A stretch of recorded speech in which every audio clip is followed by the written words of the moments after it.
May isang tamad na babae na nakatira sa isang maliit na bayan. Ang dalagang ito ay hindi kailanman nagtrabaho. Sa halip ay paupo-upo lang siya buong araw sa harap ng salamin at nangangarap ng gising. Palagi niyang nirereklamo ang kanyang mga lumang damit, ngunit wala siyang pambili ng bago. Isang araw, naglakad-lakad siya sa bayan at habang nagtitingin siya sa mga tindahan, nabangga niya ang dalaga na nagngangalang Karen. Ay! Natumba silang dalawa ng sabay. Ang kumikinang na pulang sapatos ni Karen ang nakapukaw sa mga mata ng tamad na dalaga. Ito ang sapatos na pinapangarap niya. Wah! Gusto ko ng ganyang sapatos! Oh, talaga ba? Salamat. Oo, sa tingin ko ay maganda nga. Maaari mo bang sabihin kung saan mo nabili ang sapatos mo? Ipinaliwanag ni Karen na bukod tangi ang sapatos na iyon dahil sadyang ginawa ito para sa kanya. Nalungkot ang tamad na dalaga nang marinig ito.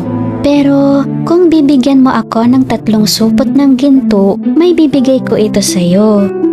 Pumayag ang tamad na dalaga at sinabi pa na siya ay mayaman kahit na wala naman talaga siyang ginto. Gayunpaman, ang babaeng ito na kailanman ay hindi nakapagtrabaho, kinabukasan ay nakakuha ng trabaho sa isang panaderya.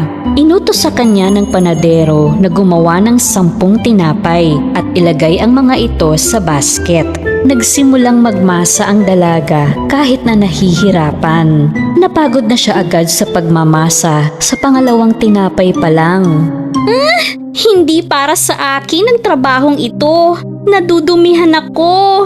Habang hindi nakatingin ang panadero, nilukot niya ang mga papel na supot sa gilid at nilagay sa basket. Tapos ay pinatong niya sa ibabaw ang 3 tinapay na nagawa niya. Sa gayon ay lumitaw na marami pang tinapay sa ilalim. Wow! Natapos mo agad? Ang bilis mo ah! Magaling! Ito ang bayad kong ginto para sa'yo. Pagkakuha ng ginto ay tumakbo pa uwi ang tamad na dalaga. Hindi na siya bumalik sa panaderyang iyon. 2 bag ng ginto na lang! Kapag kinita ko na sila, magiging akin ang sapatos! Kinabukasan, nakakuha naman siya ng trabaho sa isang tindahan. Inutos ng may-ari ng tindahan na tanggalin ang mga bulok na prutas. Pero ayaw niyang hawakan ng mga bulok na prutas. Ew! Masisira ng mga kadiring ito ang aking mga kuko. Nang pumasok ang tindero sa loob, inayos niya ang mga sariwang prutas sa ibabaw at nanatili sa ilalim ang mga bulok na prutas dahil iniiwasan niyang hawakan ng mga ito. Paano mo naayos agad ng napakaganda? Mahusay! Ito ang bayad ko sa iyong ginto. Kinuha niya ang kinita at tumakbo pa uwi.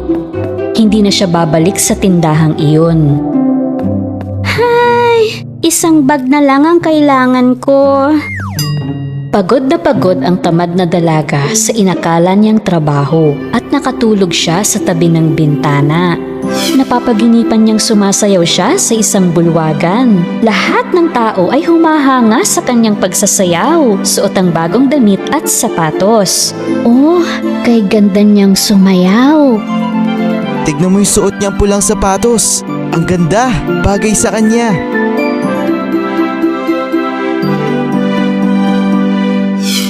Biglang nagising ang tamad na dalaga.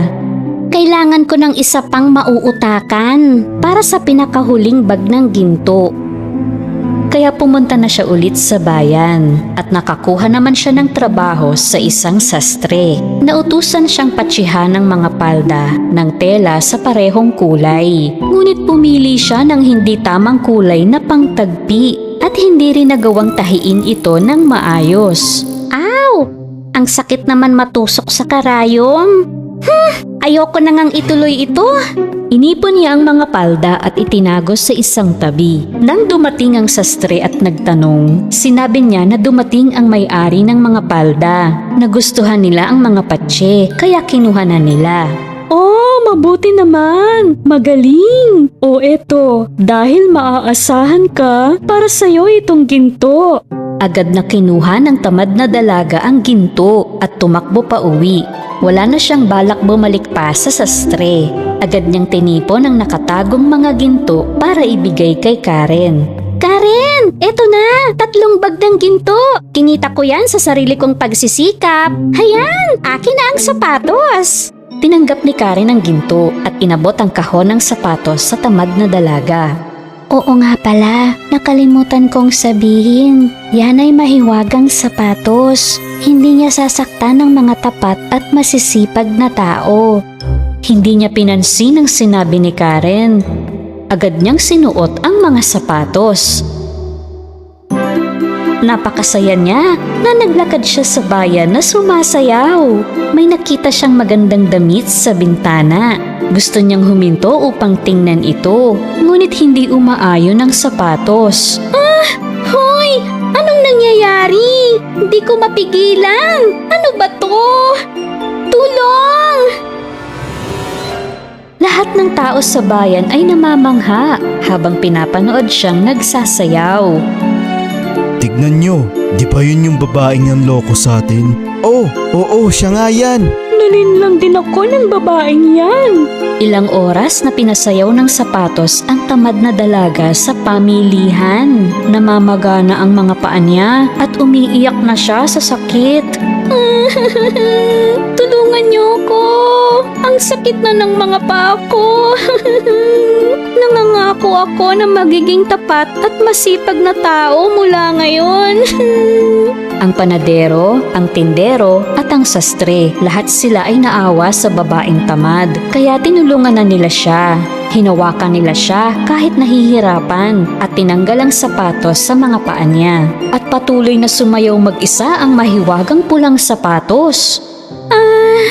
Salamat po sa tulong niyo. Kahit na nagsinungaling ako sa inyo at walang nagawang tama, tinulungan niyo pa rin ako.